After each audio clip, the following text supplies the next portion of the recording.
Bismillahirrahmanirrahim. Alhamdulillahi wa kafa. Wassalatu wassalamu ala khairil wara Sayyidina Muhammadin al-Mustafa wa ala alihi ahli sidqi wal wafa. Subhanaka la ilma lana illa ma 'allamtana innaka antal alimul hakim. Wala hawla wala quwwata illa billahil aliyyil azim. Allahumma minka wa bika wa ilaika wala hawla wala quwwata illa bik. Allahumma bihaqqi sayyidina Muhammad wa ali sayyidina Muhammad ij'alna fi qalbi sayyidina Muhammad sallallahu alaihi wa alihi wasallam. Hadirin wal hadirat jamaah zikir manaqib kubra rahimakumullah. Masih dalam kajian tafsir surah Al-Baqarah ayat 172. Allah subhanahu wa ta'ala berfirman, A'udzu billahi minasyaitonir rajim. Bismillahirrahmanirrahim. Ya ayyuhalladzina amanu kulu min thayyibati ma razaqnakum washkuru lillahi in kuntum iyyahu ta'budun. Wahai orang-orang yang beriman, makanlah oleh kalian dari sepaling baik rezeki yang telah kami berikan, dan bersyukurlah kepada Allah jika kalian itu benar-benar menyembahnya. Hadirin wal hadirat jamaah zikir manaqib kubra rahimakumullah. Setelah di minggu kemarin kita mengupas bagaimana caranya Al-Imam Ali bin Syihab menyikapi tentang perkara makanan yang halal dan thayyib.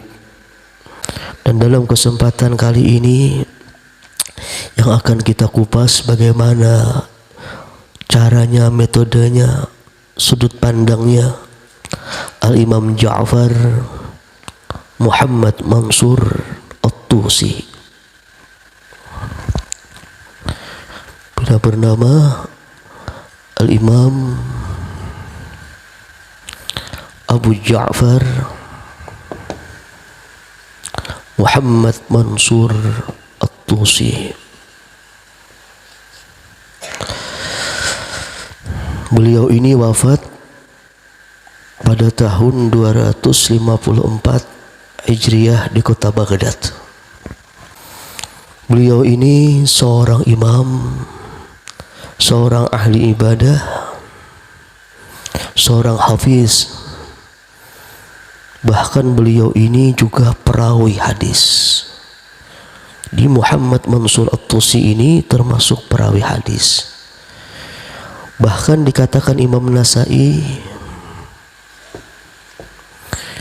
Abu Dawud, dan juga Ibnu Hibban. Hadirin wal hadirat jamaah zikir manaqib kubra rahimakumullah. Al-Imam Abu Ja'far At-Tusi ini pernah pada suatu hari beliau berpuasa. Beliau berpuasa sunnah, dan beliau itu berniat bahwa tidak akan berbuka puasa kecuali dari makanan yang halal lagi thayyib. Namun halal dan thayyibnya versi Al-Imam Abu Ja'far At-Tusi ini berbeda dengan versi kita. Kalau kita sekedar melihat sesuatu itu baik dari orang yang baik, kita sudah menganggapnya itu halal lagi thayyib. Kalau menurut Imam Abu Ja'far At-Tusi ini lebih teliti lagi, lebih selektif lagi menyikapi bagaimana halal dan thayyib menurut versi beliau. Sehingga ketika adzan maghrib tiba, Al-Imam Abu Ja'far At-Tusi ini tidak menemukan makanan yang halal dan thayyib versi beliau. Lalu beliau lanjutkan puasa lagi sampai besok hari. Besok harinya yang kedua, Al-Imam Abu Ja'far At-Tusi lagi berpuasa seperti biasa sampai ketiga adzan maghrib tiba. beliau tidak menemukan lagi makanan yang halal dan thayyib menurut versi beliau. 2 hari beliau puasa berturut-turut. Lantaran tidak menemukan makanan yang halal lagi thayyib menurut beliau, beliau lanjutkan puasa lagi sampai 3 hari. Jadi tanpa buka, tanpa minum, tanpa makan, dari hari pertama, hari kedua, lalu hari ketiga. Di hari yang ketiganya pun, ketika adzan maghrib tiba, Al-Imam Abu Ja'far At-Tusi ini juga tidak menemukan makanan yang halal dan thayyib menurut versi beliau. Terus menjelang hari keempat, di hari keempat ini Al-Imam Abu Ja'far Muhammad Mansur At-Tusi ini berpuasa lagi seperti biasa. Namun tubuh beliau sudah mulai melemah. Wajar, karena beliau puasa, bayangkan, dari hari pertama sampai hari keempat tanpa makan, tanpa minum. Tubuh beliau sudah mulai melemah, tidak sekuat dulu, tidak sekuat yang biasa. Tubuh beliau mulai melemah. Lalu beliau bertekad, hari keempat ini beliau ingin berbuka puasa di rumah seorang waliullah di zaman beliau yang bernama Ma'ruf Al-Qarhi. Lantaran tubuh beliau sudah melemah, di hari keempat ini kata beliau, saya ingin berbuka di rumah seorang waliullah, karena saya yakin Allah itu pasti tidak akan memberi makanan yang halal lagi thayyib kecuali kepada para wali-walinya saja. Lalu beliau bertekad kuat untuk berbuka puasa di rumah Imam Ma'ruf Al-Qarhi. Ketika adzan maghrib tiba, mereka sholat berjamaah. Selesai sholat berjamaah, Imam Abu Ja'far At-Tusi ini mendekati Imam Ma'ruf Al-Qarhi dengan harapan pengen berbuka puasa di rumah beliau. Namun Imam Ma'ruf Al-Qarhi ketika memandang Imam Abu Ja'far At-Tusi, beliau langsung berkata, wahai Abu Ja'far, pergilah engkau ke rumah salah satu saudaramu itu dan berbukalah di sana. Dalam hati Al-Imam Abu Ja'far At-Tusi ini bergumam. Kata beliau, saya ini sudah capek-capek berpuasa 4 hari. Masa saya berbuka di rumah saudara saya yang tidak tahu apakah itu benar-benar halal ataukah tidak. Lalu dengan lemah lembut berkata Imam Abu Ja'far, wahai Imam Ma'ruf, saya tidak ingin pergi ke sana, saya tidak ingin berbuka puasa di sana. Imam Ma'ruf Al-Qarhi terdiam lagi, dan beliau berkata lagi, wahai Imam Abu Ja'far At-Tusi, pergilah engkau ke salah satu saudaramu yang lain di sana. Di beliau mengarahkan ke rumah saudara yang lain. Imam Abu Ja'far pun tetap menolak. Lalu beliau mengatakan, wahai Imam Ma'ruf, saya tidak bisa berbuka di sana. Sampai 3 kali Al-Imam Ma'ruf Al-Qarhi menyuruh Imam Abu Ja'far At-Tusi untuk berbuka di rumah saudara-saudaranya. Tetap jawaban Imam Abu Ja'far At-Tusi, maaf wahai Imam Ma'ruf, saya tidak bisa berbuka di sana. Melihat kekerasannya sifat Imam Abu Ja'far ini, Imam Ma'ruf Al-Qarhi lalu memegang tangan kanannya Imam Abu Ja'far At-Tusi. Dipegang tangan kanannya Imam Abu Ja'far, lalu Imam Ma'ruf ini memasukkan tangannya Imam Abu Ja'far At-Tusi ke lengan tangan kirinya. Dulu pakaian Imam Ma'ruf ini agak melebar lengan bajunya. Dipegangnya tangan kanan Imam Abu Ja'far, dimasukkannya ke lengan kiri Imam Ma'ruf Al-Qarhi. Lalu kata Imam Abu Ja'far At-Tusi, ketika tanganku dimasukkan Imam Ma'ruf ke lengan tangan kirinya, saya mendapatkan sebuah buah saparjala.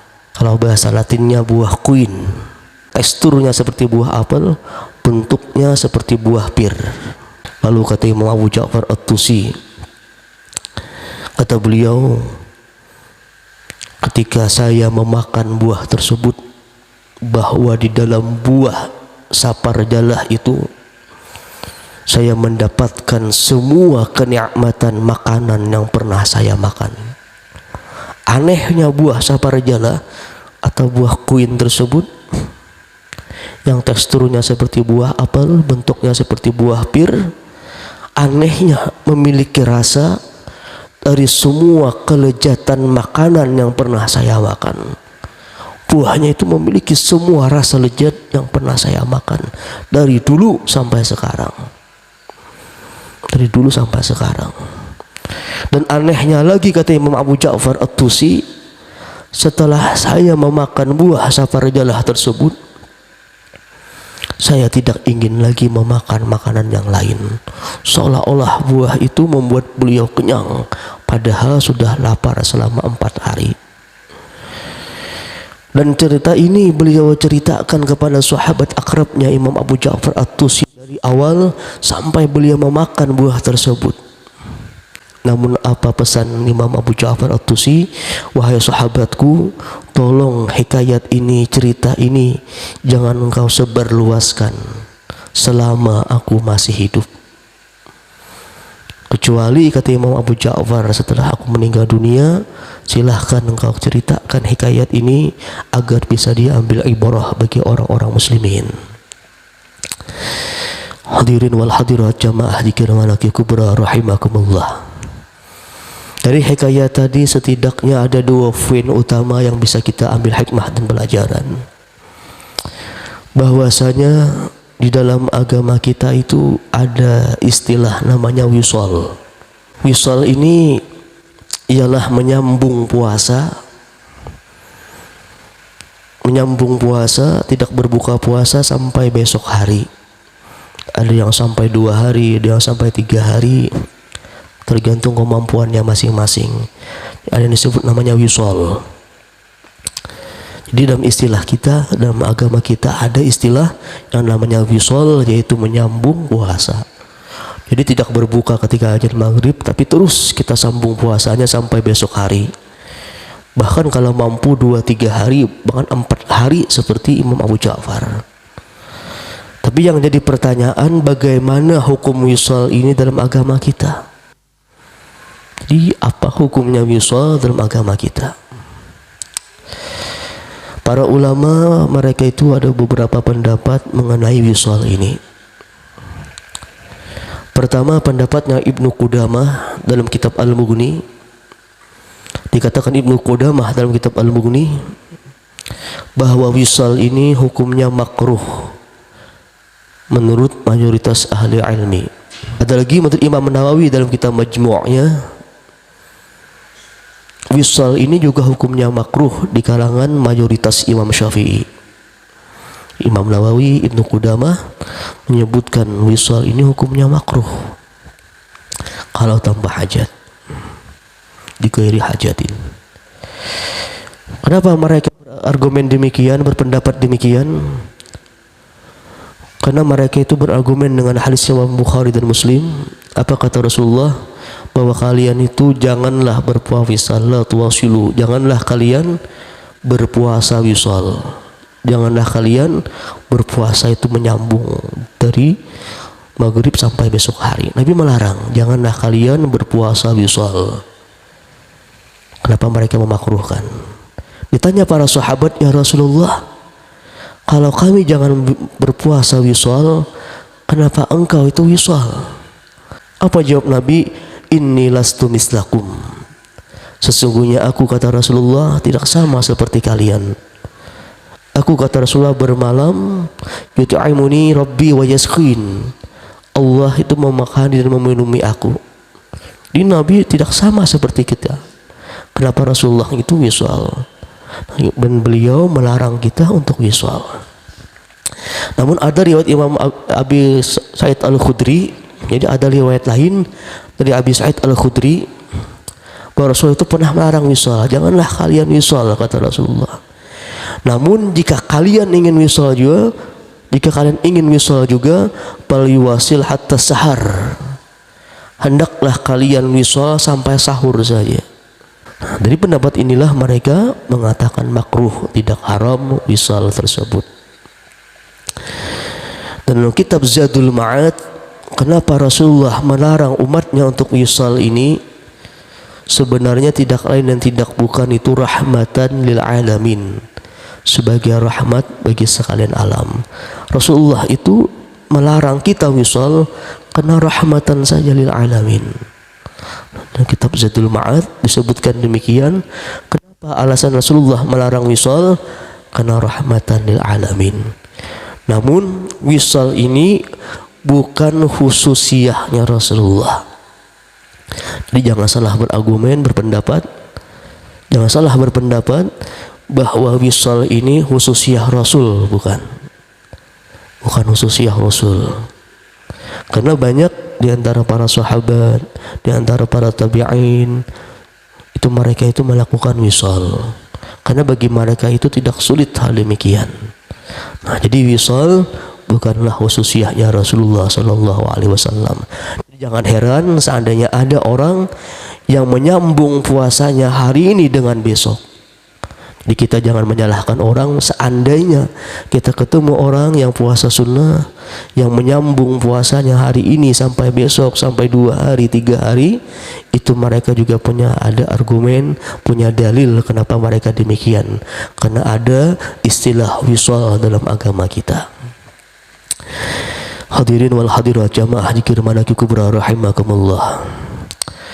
Poin yang kedua dari hikayat Imam Abu Ja'far At-Tusi ini, bahwa ketika kita ingin mencari rezeki yang halal dan thayyib, ketika kita benar-benar menginginkan rezeki halal dan thayyib ini, yakinlah akan kuasa Allah, yakinlah akan peraturan Allah, bahwa Allah Subhanahu wa ta'ala itu pasti akan memberikan jalannya untuk kita bisa mendapatkannya, asal benar-benar berniat ingin mencari rezeki yang halal dan thayyib. Allah pasti memberikan jalan. Seperti Imam Abu Ja'far At-Tusi ini, ketika beliau ingin benar-benar makan yang halal, Allah berikan makanan yang halal dan thayyib, bahkan dari makanan yang bukan lagi dari dunia, tapi makanan yang Allah berikan langsung daripada surga. Karena buah safarjalah ini bukan sembarang buah yang Allah langsung ambilkan dari surga lewat tangan Imam Ma'ruf Al-Kharhi, sehingga semua rasa itu terdapat dalam buah safarjalah ini karena kegigihan dan kekuatan niatnya Imam Abu Ja'far Muhammad Mansur At-Tusi tadi. Hadirin wal hadirat jamaah zikir manaqib kubra rahimakumullah. Mungkin kalau ditanya seseorang, apakah kalian ingin mendapatkan kenikmatan di dalam dunia ini? Pasti sontak mereka berkata ingin. Jadi kalau ada yang bertanya, apakah kalian ingin mendapatkan kenikmatan, apalagi kenikmatan yang bisa mendapatkan ridha Tuhan, mungkin semua orang itu sontak akan mengatakan, ya kami ingin. Namun sayangnya keinginan ini tidak sesuai dengan ucapan dan juga perbuatan. Banyak yang ingin, namun lidahnya mengucapkan ingin, namun tidak sesuai dengan perbuatan, sehingga kenikmatan tersebut tidak Allah Ta'ala berikan. Disesuaikan antara keinginan dengan perbuatan, pasti Allah Subhanahu wa Ta'ala itu akan memberikan. Padahal dalam Al-Quran itu Allah Subhanahu wa Ta'ala cuma menyaratkan 2 hal agar seseorang itu hidup penuh dengan kenikmatan yang bisa mendapatkan ridha Tuhan. Allah tidak banyak memberikan syarat.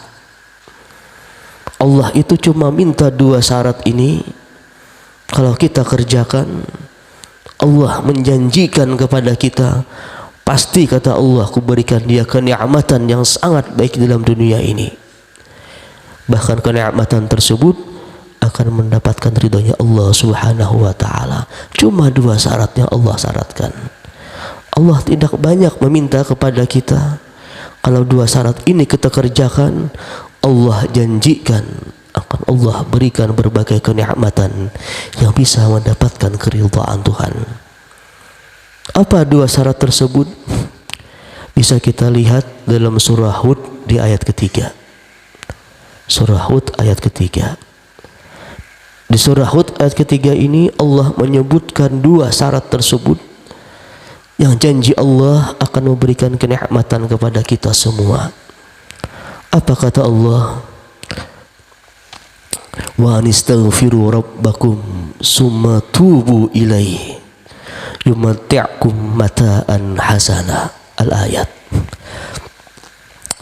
Kata Allah Subhanahu wa ta'ala, anistaghfiru rabbakum summa tubu ilaihi yumatti'kum mata'an hasana. Kata Allah, hendaklah kalian itu meminta ampun kepada Allah, istighfar kepada Allah, kemudian bertaubatlah kalian. Yumatti'kum mata'an hasana, niscaya Allah akan memberikan kalian kenikmatan yang sangat baik, kenikmatan yang bisa mendapatkan keridhaan Tuhan. Cuma dua syarat. Pertama, istighfar, memintakan ampun. Yang kedua, bertaubat dengan sebenar-benar taubat. Istighfar dan taubat dua macam hal ini yang Allah jadikan syarat dan Allah janjikan kepada kita akan Allah berikan kenikmatan yang baik. Karena disadari atau tidak, yang selama ini mencegah kita dari kenikmatan hakiki ialah karena dosa yang kita lakukan selama ini. Karena dosa itu zulmatun, kegelapan. Kegelapan yang menutupi segala keberkahan, kegelapan yang menutupi segala keselamatan, kegelapan yang menutupi segala keberkahan rezeki yang Allah Ta'ala berikan.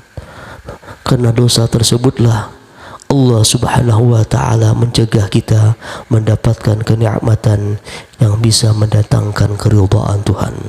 Aqulu qawli hadza wa astaghfirullahal azim li wa lakum wa lisairil muslimina wal muslimat wa mu'minina wa mu'minat bi sirri wa lin nabi. Bismillahirrahmanirrahim. Fatihah.